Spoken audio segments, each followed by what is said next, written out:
PowerPoint? Sí, se ve. profe, se ve. Se ve. Sí, se ve. Bien. Ahí está. Bueno. Ya sabemos entonces cuáles son los cambios de estado, sólido, líquido y gaseoso, y ya hemos hablado antes de que los estados de la materia pueden cambiar de uno al otro, es decir, una sustancia en estado sólido puede pasar al estado líquido y a su vez puede pasar al estado gaseoso o viceversa. ¿Esto lo han charlado con la profe?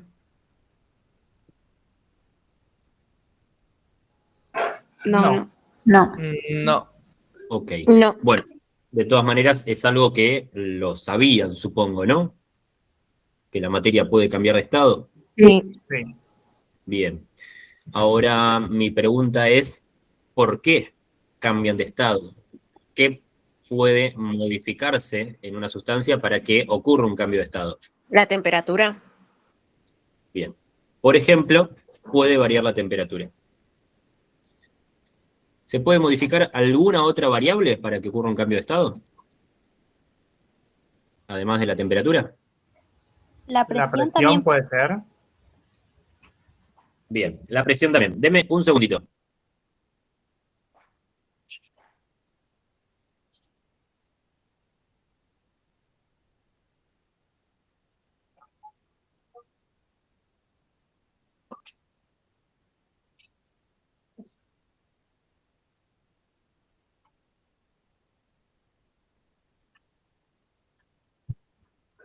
Bueno, perdón. Bien, entonces, tanto la temperatura como la presión son variables que tenemos que tener en cuenta al ocurrir un cambio de estado. ¿Se les ocurre algún ejemplo de un cambio de estado?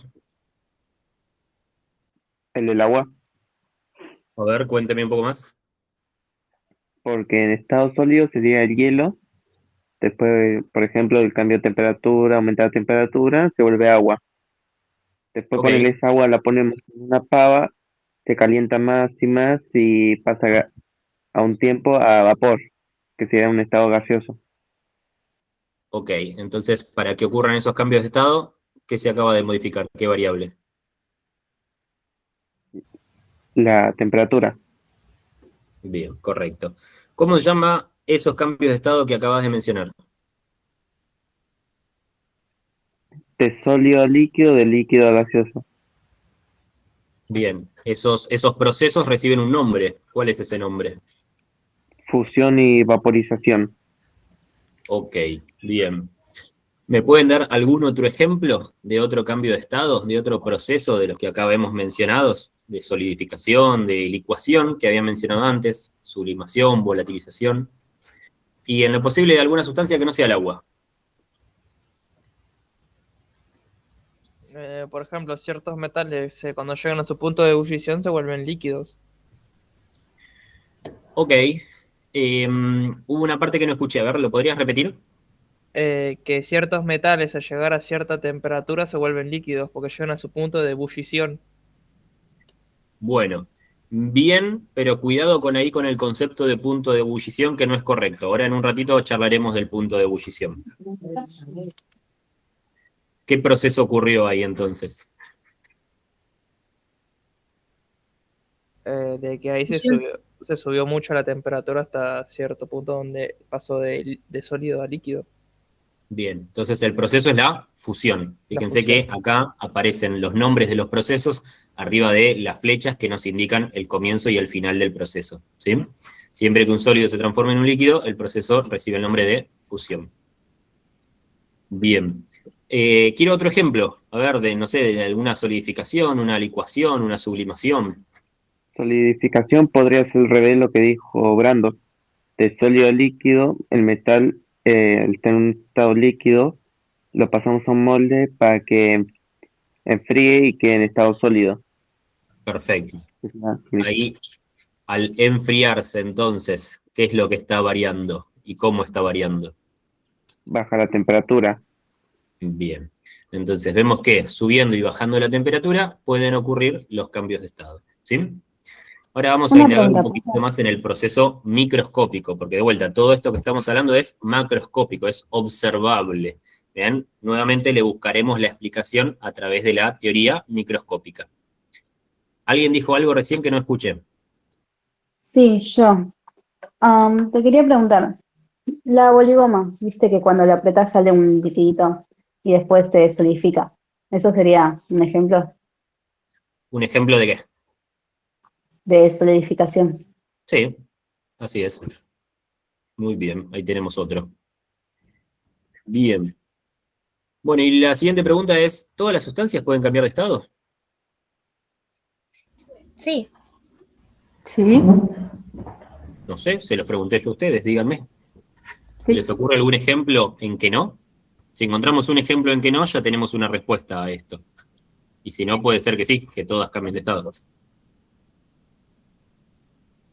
Profe, disculpe, ¿lo puedo molestar un segundo? Sí, Porque antes de que vayamos al receso estuve con algunos problemas con el internet, se me iba, se me cortó mucho, me tuve que conectar como 3 veces. Quería saber si puedo hacer un repaso muy corto del cuadrito que tiene acá, de, de los cambios de estado. no, de este que estás viendo en este momento. Claro, quería saber si se había hablado algo más porque se me cortó bastante antes del receso y ahora me enganché un poquito tarde. No dijimos mucho. Básicamente lo que dijimos es que los estados de la materia son tres: sólido, líquido y gaseoso. Y que las sustancias que se encuentran en un estado pueden cambiar de estado de uno al otro. Cada uno de esos cambios de estado recibe un nombre. Si un sólido se transforma en un líquido, eso será la fusión. Si un líquido se transforma en un gas, eso será la vaporización. Si un sólido se transforma en un gas, se llamará volatilización. ¿Bien? O sea que cada proceso recibe un nombre distinto. Estos nombres es necesario que ustedes los conozcan, que los aprendan, que buscan ejemplos, además de los que estuvimos mencionando. ¿Sí? Pero no mucho más que eso. Gracias, profe. Bien. Bueno, con respecto a la última pregunta, ¿a alguien se le ocurrió algún caso de alguna sustancia que no pueda cambiar de estado?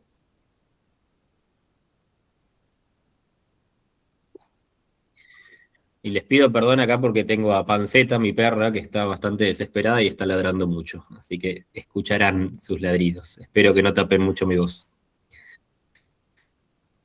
Bien, ¿qué pasa con la madera? ¿La madera en qué estado se encuentra? Estado sólido. Sólido. Sólido. ¿Puedo generar que la madera se transforme a madera líquida? No, No. No, ¿Por qué no? Bien. Si yo quiero aumentar la temperatura de la madera, lo puedo hacer, pero va a llegar un momento en que la madera se va a quemar.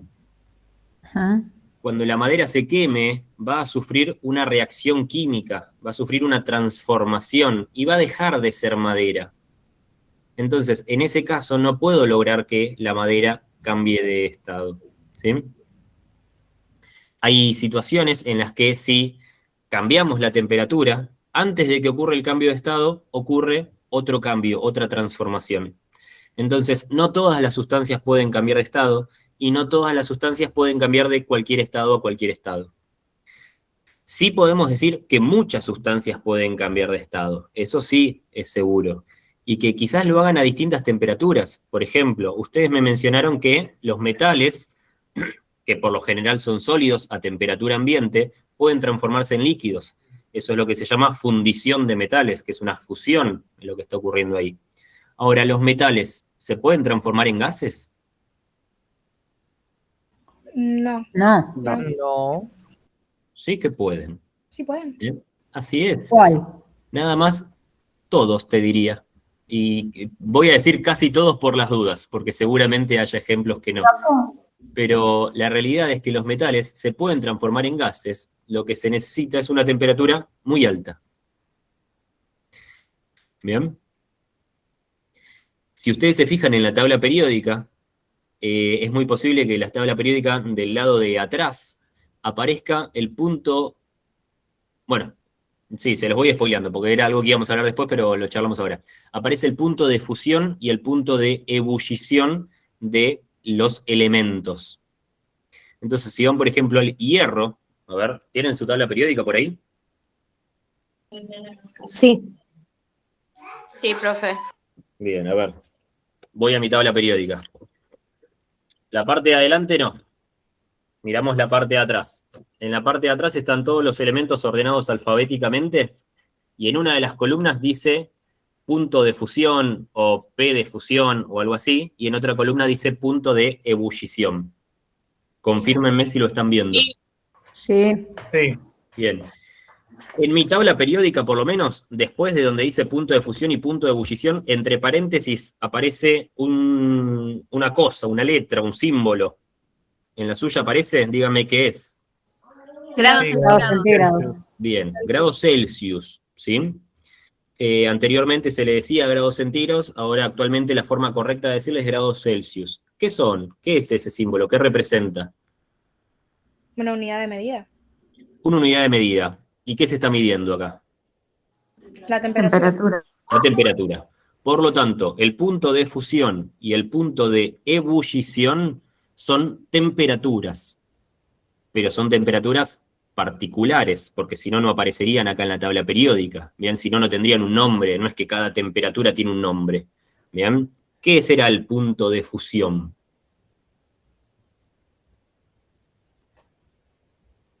El punto en el que se puede volver sólido una sustancia. Más o menos, a ver, vamos a precisar esa definición, pero sí, va por ahí. A ver, voy a hacer otra pregunta. ¿Qué es la fusión? El cambio de sólido a líquido. Bien, el cambio de estado de un material sólido a el estado líquido, ¿sí? Para que cambie ese sólido a líquido, ¿puede ocurrir a cualquier temperatura? No. No, No. depende del sólido. Bien. Y ese valor, esa temperatura a la que ocurre este cambio de estado, se conoce con el nombre de punto de fusión. Por lo tanto, la fusión es el nombre del cambio de estado, de sólido a líquido. Y el punto de fusión es la temperatura en la que ocurre este cambio de estado de sólido a líquido. ¿Bien? Sí. Profe, perdón, se me cortó. ¿Lo puede repetir? Sí. La fusión dijimos que es el cambio de estado del estado sólido al estado líquido, y el punto de fusión es la temperatura en la que ocurre el cambio de estado de sólido a líquido. Entonces, siempre que hablemos de punto de fusión y de punto de ebullición, siempre tenemos que hacer mención a la temperatura, porque el punto de fusión es una temperatura, el punto de ebullición es una temperatura. ¿Cómo? Tengo una duda. ¿Fusión y fundición son lo mismo? Se usan como sinónimos, sí. Sí, profe, gracias. Bien. Ahora, la ebullición es el proceso mediante el cual un líquido se transforma en un gas, que acá aparece como vaporización. Les comento, hay dos tipos de vaporización. Una es la evaporación y la otra es la ebullición. No me quiero meter ahí, la semana que viene hablamos bien de la diferencia, ¿sí? Lo que háganme acordar que lo charlamos la semana que viene. Lo que sí les quiero decir es que la ebullición es el cambio de estado de líquido al estado gaseoso. Así que quiero que ahora alguno de ustedes me dé la definición correcta y completa de punto de ebullición. La temperatura en la que se produce el cambio de estado de líquido a gaseoso. Correcto. ¿Bien? Entonces, de vuelta. Ebullición es el cambio de estado de líquido a gaseoso y punto de ebullición es la temperatura en la que ocurre este cambio. Bueno, volviendo a la tabla periódica, si ustedes se ponen a observar el punto de fusión y el punto de ebullición de los elementos, se van a dar cuenta que estos valores a veces son muy bajos y a veces son muy altos. ¿Bien? Y como hablábamos hace un rato de los metales, los invito a que miren al hierro, y el hierro tiene un punto de fusión de 1535 grados.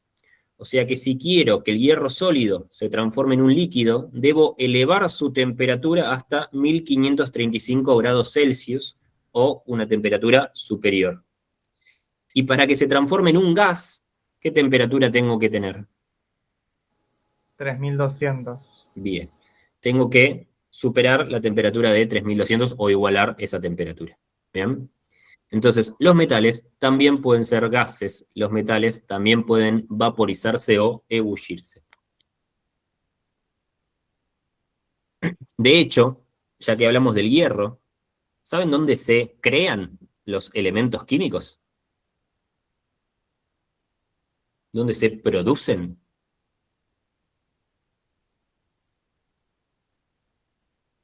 Se producen en las estrellas. Los elementos químicos, desde el más pequeño, que es el hidrógeno, hasta el hierro, se producen en las estrellas. Y en las estrellas claramente tenemos temperaturas muy altas, ¿bien? Mucho más altas que esos 3200 grados Celsius necesarios para que el hierro se evapore. Entonces, todos los metales que forman las estrellas, que son muy poquitos en realidad, se van a encontrar en estado gaseoso, o a su vez en estado plasmático, que tiene cierta relación con el estado gaseoso. Ya que estamos diciendo esto, les comento que cuando se produce el hierro en una estrella, esa estrella muere. Por eso es que hay poco contenido de hierro en las estrellas. El mayor contenido es hidrógeno y helio. Nada, dato extra que no tienen por qué recordar, pero que es muy interesante, así que en otro momento podemos charlar también. Bueno, avanzamos un poquito. Dijimos que los cambios de estado se podían deber a cambios en la temperatura o a cambios en la presión.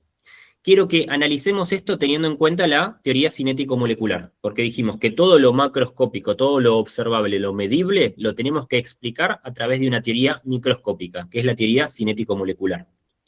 Así que les presento acá un sólido, y quiero que este sólido cambie de estado. ¿Qué podemos hacer entonces para que cambie de estado? Aumentar su temperatura. Bien, aumentamos la temperatura. Si aumentamos la temperatura, ¿qué va a pasar con las partículas? Se van a empezar a mover más. Tienen más energía cinética. Bien. Recuerden lo que hablamos hace un rato, que la energía cinética depende de la temperatura. Por lo tanto, si aumenta la temperatura, aumenta la energía cinética. Y ahora sí, lo que dijo la compañera, si aumenta la energía cinética, las partículas van a tener mayor movimiento, mayor velocidad. Si estas partículas tienen mayor velocidad, ¿se van a mantener en el mismo lugar en el que estaban? No. No. No, ¿qué van a empezar a hacer? Está en movimiento. Bien, tienen más movimiento. Estas partículas ya no van a quedarse fijas en su lugar, sino que van a fluir. Y si fluyen, ¿esto que tenemos sigue siendo un sólido? No. No. ¿Qué sería ahora? Líquido. Líquido. Un líquido. Bien. Entonces, de esta forma, la teoría cinético-molecular explica los cambios de estado de acuerdo a las variaciones de temperatura. Cuando varía la temperatura, varía la energía cinética. Si varía la energía cinética, varía el movimiento y velocidad de las partículas. Entonces, acá vimos qué pasa cuando aumenta la temperatura. Si disminuye la temperatura, ¿qué va a ocurrir? Todo lo inverso. ¿Bien? Por ejemplo, ¿qué pasará si a un gas le disminuimos la temperatura? Va a haber menos energía cinética, por lo cual van a estar más juntos. Exactamente. Las partículas se van a empezar a juntar, y si se juntan tanto, va a llegar un momento en que las partículas van a estar una junto a la otra. Y en ese caso vamos a tener un líquido. Bueno, ¿se entiende esto? Esto se puede aplicar a cualquier cambio de estado, ¿sí? El mismo proceso. ¿Dudas con esto? No. Bárbaro. No. Bueno, ahora, ¿a qué se debe que ocurran cambios debidos a la presión? Siempre pensando en la teoría cinético-molecular.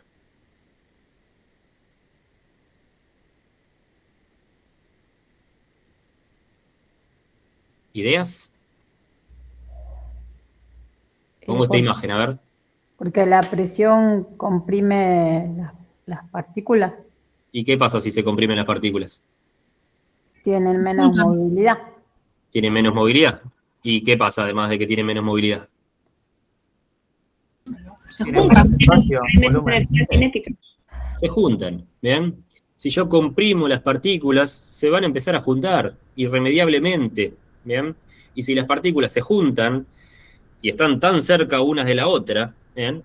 Eso ya no va a ser más un gas, sino que será un líquido, será un sólido si se lo comprime extremadamente, ¿bien? Este proceso recibe un nombre que hace ya un tiempo en la clase alguien lo dijo. ¿Cómo se llama este proceso?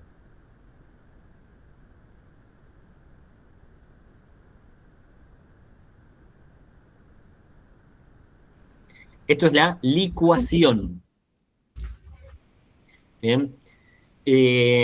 La licuación es un proceso bastante común en donde un gas se transforma en un líquido, y estoy seguro de que alguno de ustedes debe tener algún gas transformado en líquido en su casa.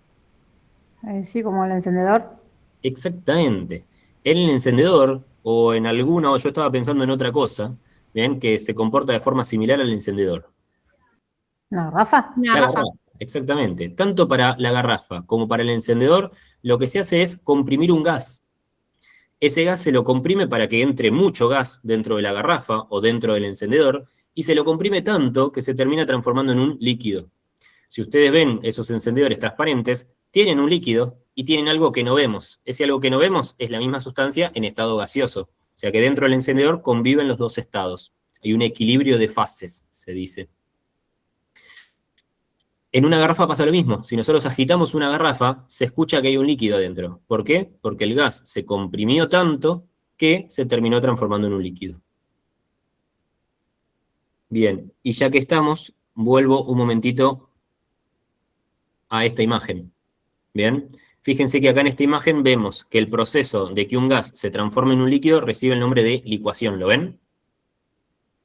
Sí. Sí. Bien. Pero también recibe el nombre de condensación. Y no son sinónimos. ¿Qué es la condensación?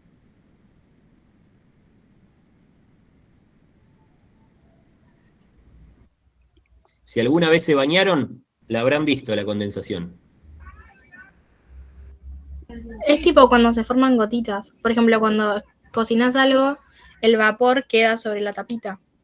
Cuando se empañan los vidrios por el agua Claro, caliente. pero no sé el nombre. Exactamente. Bien. Si nos bañamos en invierno con agua caliente, el agua está tan caliente que parte de ese agua se vaporiza, pasa del estado líquido al estado gaseoso, y tenemos una nube en el baño, ¿correcto? Correcto. Ahora, de repente, vemos que en el espejo del baño o en los azulejos aparecen gotitas. ¿De dónde salen esas gotitas? Sería el mismo vapor que se condensa, ¿no, profe? Bien, es el vapor que se condensó. Miren acá, la palabra condensación aparece del estado gaseoso al estado líquido. O sea, el vapor, el agua en estado gaseoso que estaba en el aire del baño, chocó contra la pared o contra el espejo y se volvió líquido. Ahora la pregunta es, ¿por qué se volvió líquido al chocar contra la pared? Porque la pared estaba fría. Exactamente, la pared estaba fría, estaba a una temperatura menor. Entonces, como baja la temperatura del gas al chocarse contra la pared, ocurre un cambio de estado. Un cambio de estado de gaseoso a líquido. ¿Bien? Ahora, Profe, sí, no terminé de entender la diferencia entre licuación y condensación. bien. Bueno, justo ahora iba a preguntarles a ustedes la diferencia, así que atenta a la respuesta de algún compañero. Tanto la licuación como la condensación son cambios de estado cuando un gas se transforma en un líquido. Los dos tienen el mismo inicio y el mismo final. Ahora, ¿por qué reciben nombres diferentes estos procesos? ¿Qué tuvo que Porque ocurrir? Dale, sí. uno se debe a la temperatura y el otro es que con la presión y el otro con la temperatura, ¿no, profe? La licuación es con la presión y la condensación es con la temperatura. Correcto, muy bien. Para que ocurra la licuación, tiene que haber un aumento en la presión, lo que vimos recién con los dibujitos. Aumenta la presión sobre un gas, se transforma en un líquido, eso se llama licuación. Ahora, cuando un gas se enfría, cuando disminuye su temperatura y se transforma en un líquido, a eso se lo llama condensación. Entonces, licuación y condensación son dos procesos que tienen el mismo inicio y el mismo final, pero que ocurren por métodos diferentes.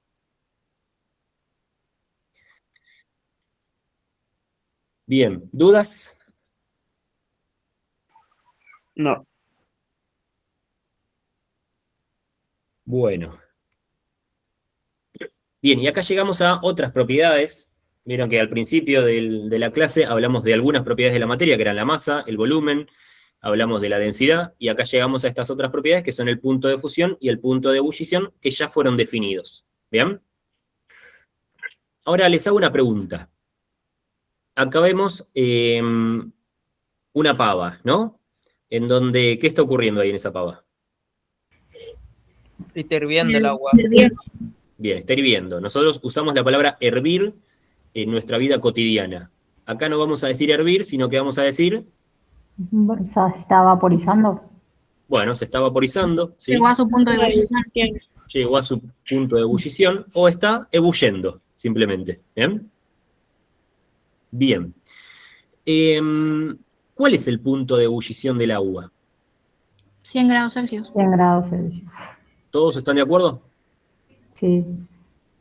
¿Siempre el punto de ebullición del agua es 100 grados Celsius? No, sobre el nivel del mar son 100 grados Celsius. Bien.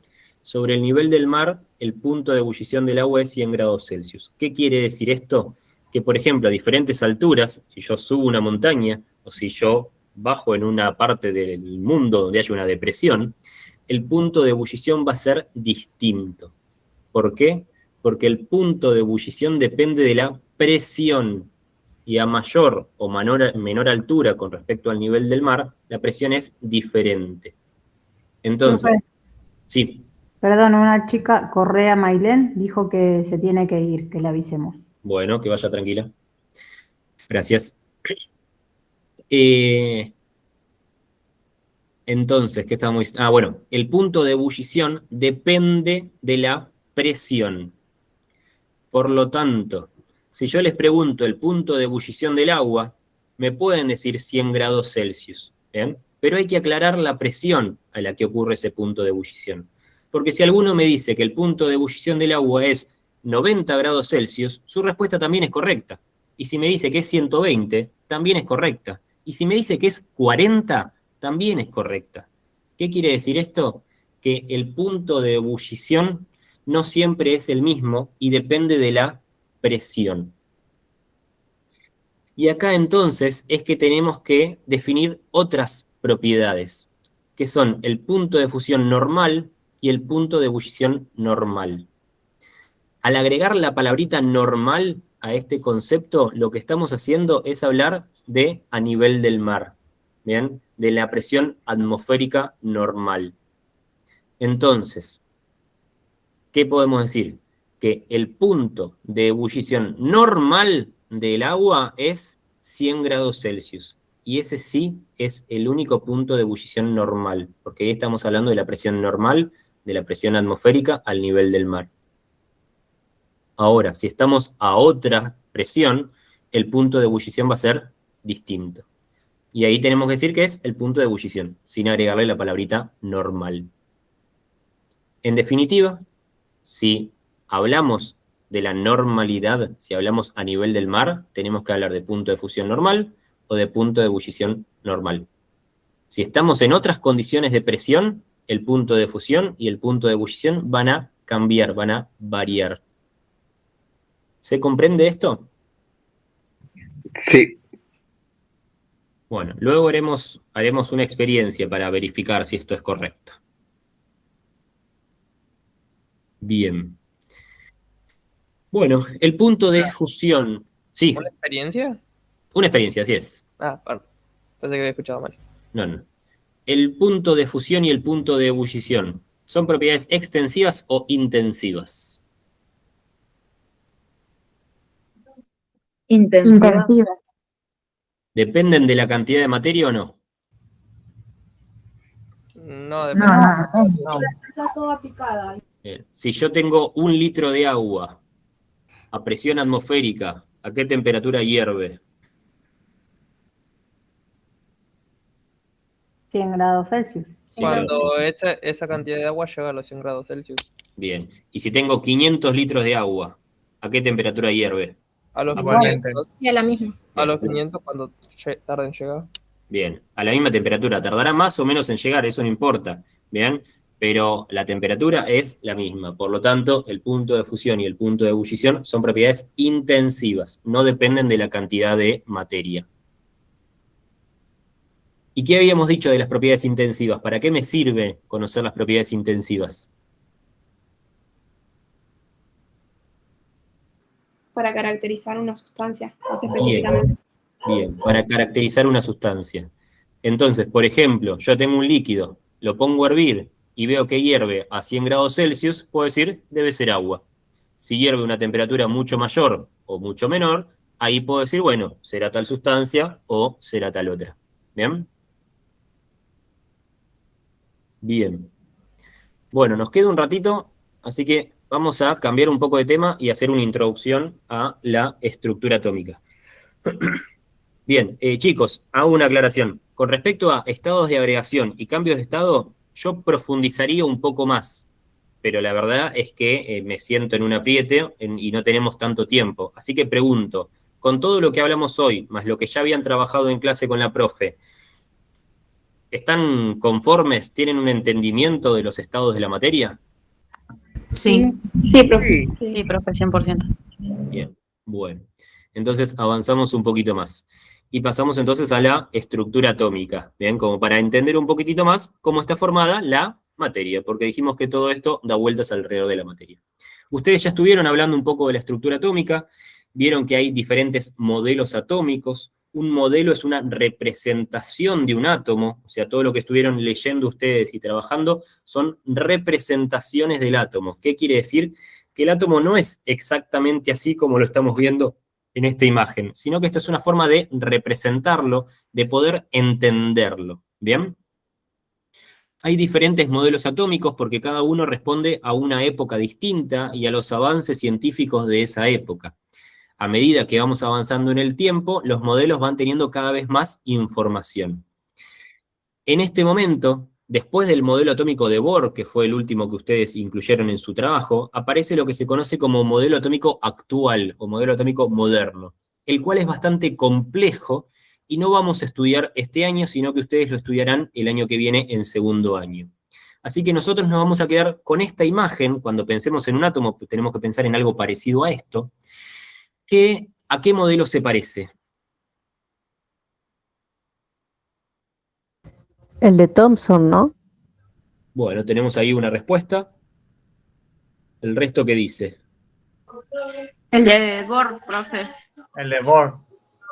El último, Bien. digamos. Bueno, este se parece al modelo atómico de Bohr. El de Thomson, recuerden que simplemente Thomson decía que un átomo era una esfera con carga positiva, en donde tenía los electrones incrustados, ¿sí? Así que acá vemos que los electrones no están incrustados en esa esfera de carga positiva, así que definitivamente este no es el de Thomson. Sí se parece quizás un poco al de Rutherford, pero se acerca más al de Bohr. ¿Cuál es la diferencia entre este modelo y el de Bohr? Hay algo muy importante que este modelo tiene y el de Bohr no. Profe, igual para comentarle, el trabajo de la profe lo tiene ella, así que como que hace un montón lo vimos y por ahí es una idea más. Ok. Ahí el cerebro que quedó volando. Listo, no hay problema. Bueno, les cuento. Bueno, no les cuento nada, en un ratito les comento. Bien, a ver, voy a poner flechas y ustedes me dicen qué son esas cosas que señalo con las flechas. Protones. Bien, protones. ¿Cómo supieron que son los protones? Por la carga positiva. Bien, perfecto. Los protones son partículas con carga positiva. Estos que tenemos acá, ¿quiénes son? Neutrones. Neutrones. Bien, los neutrones se llaman neutrones justamente porque son neutros, de ahí su nombre neutrón. ¿Qué significa que algo es neutro? Que no tiene carga ni positiva ni negativa. Bien, algo neutro es algo que no está ni de un lado ni del otro. Bien, en un partido de algún deporte, alguien neutral se supone que es el árbitro, porque no hincha ni por un equipo ni por el otro. Mentira. Bien, debería, dije. En este caso, los neutrones, decimos que son neutros porque no tienen carga eléctrica, ni carga positiva ni carga negativa. Y si los protones tienen carga positiva, en un átomo también hay partículas con carga negativa, que son los Electrones. electrones. Bien. A su vez, en un átomo podemos diferenciar dos partes. Una de ellas es la que señalo con la flecha. ¿Cómo se llama esta parte del átomo? Órbitas. Bueno, esta parte del átomo donde se encuentran los electrones recibió muchos nombres a lo largo de la historia. Nivel. El concepto de órbita se utilizó hasta el modelo atómico de Rutherford. Luego, con el modelo atómico de Bohr, este nombre cambia. ¿Por qué? Porque una órbita se le llama, por ejemplo, a la línea imaginaria que recorre nuestro planeta Tierra alrededor del Sol. Nosotros, ¿podemos saber dónde va a estar nuestro planeta con respecto al Sol en 3 meses? No. Podemos calcularlo, no sé Claro. exacto, pero se puede calcular un aproximado. Un aproximado no, podemos calcularlo de forma Entonces, exactísima. calcula por el tema de que gira en torno al Sol, entonces están medidos en las órbitas de cada planeta y más constantemente por la cantidad de días que va tardando, que hay Exactamente. traslación y rotación. Bien. El planeta Tierra tarda todos los años el mismo tiempo en darle la vuelta al Sol. Por lo tanto, y hace siempre el mismo recorrido, no es que a veces va por un lado, a veces va por el otro, a veces va más arriba, a veces va más abajo, no. El recorrido que tiene el planeta Tierra alrededor del Sol es siempre el mismo.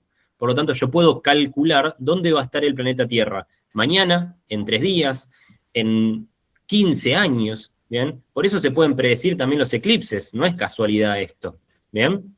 Yo puedo saber cuándo va a ser un eclipse dentro de 500 años y más también, ¿sí?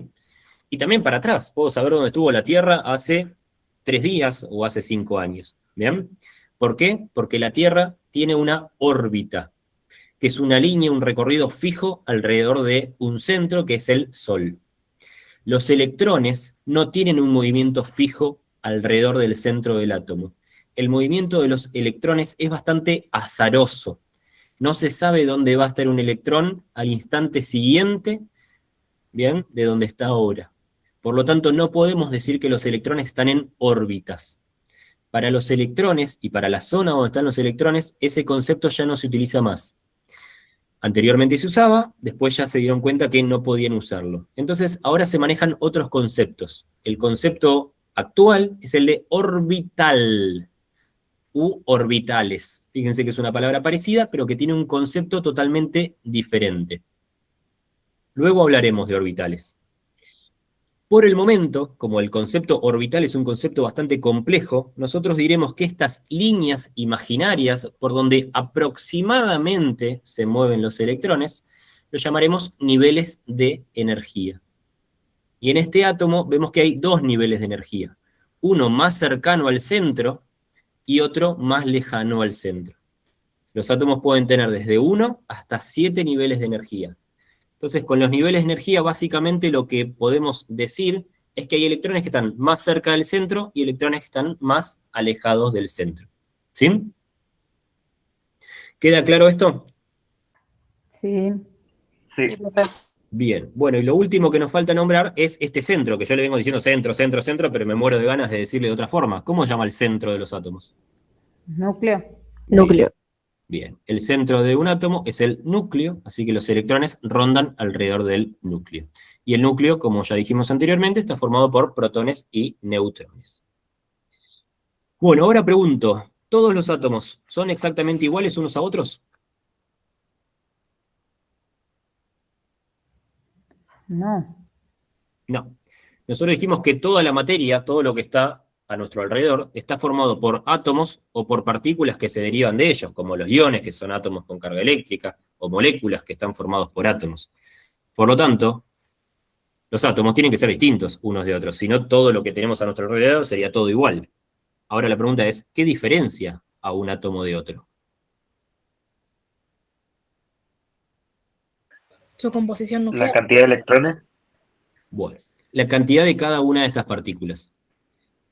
Cuando analicemos la tabla periódica, que lo vamos a hacer en profundidad en la próxima clase, veremos que en esta tabla periódica, que aparece cada uno de los elementos, cada elemento es un tipo de átomo diferente, cada uno de estos tipos de átomos tiene determinada cantidad de protones, neutrones y electrones. Y eso es lo que lo diferencia a unos de otros. El hidrógeno, que es el primer elemento de la tabla periódica, tiene un protón, y el hierro tiene 26 protones. ¿Bien?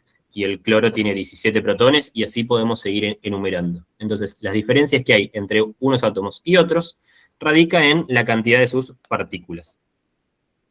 Pero todos los átomos tienen esta estructura. Protones y neutrones en el núcleo, electrones por fuera del núcleo.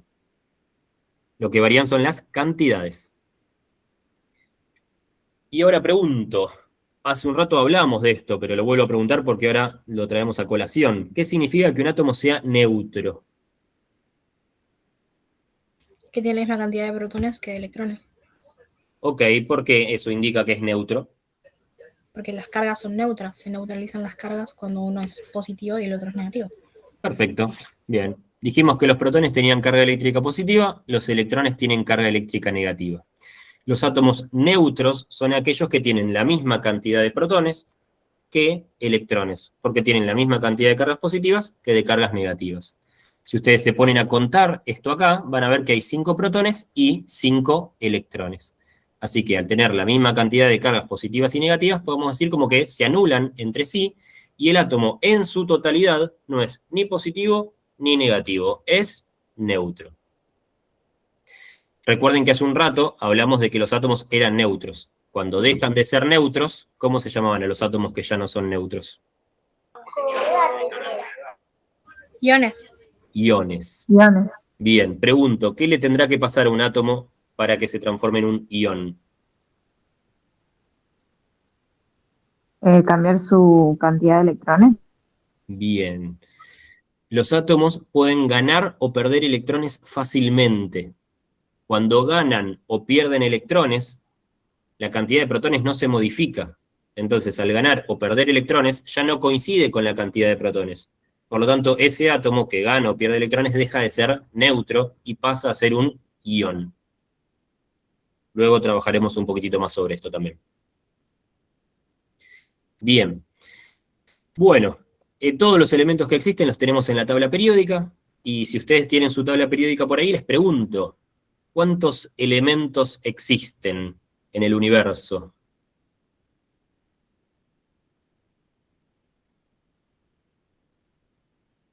¿157? Un montón. ¿Sí? ¿Tantos? ¿No es 118? Puede ser. Bien. Existen 118 elementos en la tabla periódica. Para saber cuántos elementos existen, tenemos que ver que cada elemento tiene un número que lo acompaña. El primer elemento es el hidrógeno, que tiene número 1. ¿El segundo elemento de la tabla quién es? El helio. Helio. El helio. Fíjense que la tabla se lee siempre de arriba a abajo y de izquierda a derecha. Entonces, después del hidrógeno que está acá en esta punta, tengo que recorrer todo el primer renglón, podemos decir, hasta llegar a la última casilla en donde aparece el helio. El helio tiene número 2. Después del helio, ¿quién viene? Litio. Ahí sí, paso al segundo renglón y me encuentro al litio con número 3, berilio con número 4, boro con número... salto y encuentro el boro con número 5, y así sucesivamente puedo seguir encontrando a todos los elementos hasta llegar al último, que ¿quién es el último?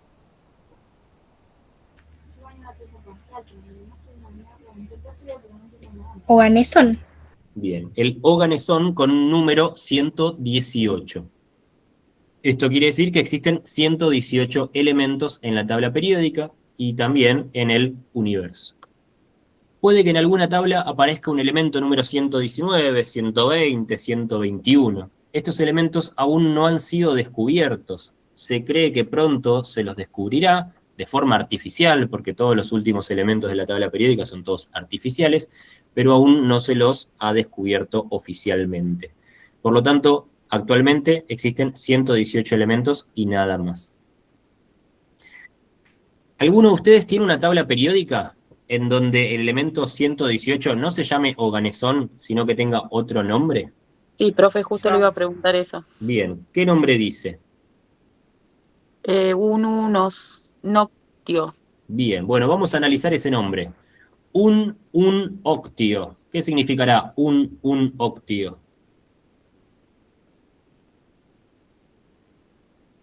Vuelvo a leerlo. Un octio. 118, ¿no es? Exactamente. Un viene de 1. El otro un viene de 1. Octio viene de 8. El ununoctio es el nombre provisorio que se le dio al oganesón antes de llamarlo oganesón. Cuando se descubre un elemento, se le pone un nombre provisorio.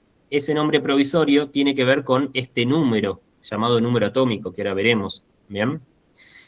Luego de un tiempo, se le coloca un nombre, se lo bautiza de alguna forma. Entonces, el nombre actual es oganesón. Las tablas periódicas... Profe, Sí. yo en mi tabla tengo un unenio y dice 119, ¿puede ser por eso? Sí, pero bueno, de vuelta, ese elemento aún no ha sido descubierto, ¿bien? Así que aún ni siquiera debería figurar con ese nombre provisorio, porque no fue descubierto, ¿sí?